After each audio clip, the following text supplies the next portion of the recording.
Негізі бір оп-оңай нәрсе көрсетейін тұрмын. Мына лампочкаларын ауыстыру, иә. Мына ар жағында мына жанбай қалады кей кезде. Мына жақ жанбай қалады, мына жанбай қалады. Соның лампочкасын қалай ауыстырамыз десек, мына жерден. Аяқ мынаны түсіндіріп кетейін. Мына міне үстінде тұрады тай. Бұлай тұрған нәрсе ғана еді. Мына бір қолмен қайсы бұр жатыр ғой. Жалпы сіздерге түсіндірсем, мына жерде бір болт болады, міне. Мына жағында бір болт болады. Соны шешіп алып тастағаннан кейін мынаны алып тастайсыз, міне. Қалбырын. Үстінде тұратын қалбырын алып тастайсыз да. Қорғаншасын мына. Мына жағында бір болт тұрады. Мына жағында бір болт болады. Мына жағында.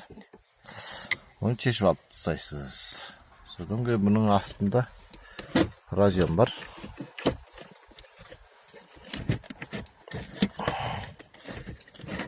Қазір суырып алайын. Міне бір разъем. Және мына жағында тура сондай разъем бар. Міне. Сары көрдіңіз ғой. Осыны міне мынаны міне жасыл тұр ғой, не жасыл. Жасылдың арасына пышақ тықсаңыз, өзі былай қоп шығады бұны. Әне. Шығарасыз. Содан разъемді суырып аласыз. Ана жағында тура сондай суырып аласыз. Міне бір разъемді алып қойдым. Екіншісін суырып, бәрін суырудың қажеті жоқ маған. Мен ана бір көк лампочкаға алмастырам. Негізі осылай ұстағанда мұны бір алады өзі.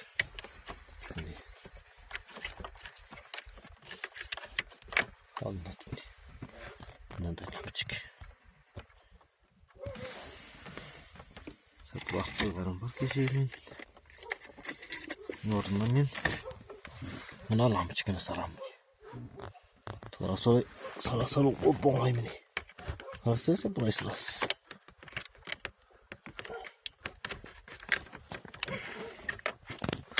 Деп бұлай саласыз. Болды.